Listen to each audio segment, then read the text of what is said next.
তো দেখাচ্ছি যাত্রাপুরের বাজার, কালকে বাজার, আজকে শুক্রবার। যাত্রাপুরে কিন্তু প্রচুর কাঁচা তরকারি ওঠে আমাদের এখানে।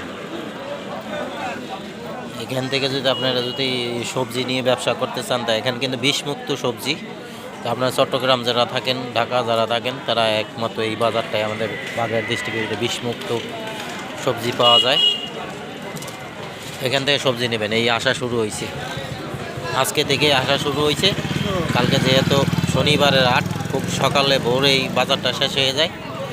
আর সারাদিন এমনি বিক্রি হয়, কিন্তু পাইকারি সেলটা মানে ভোরে শেষ হয়ে যায় 8টার ভিতরে।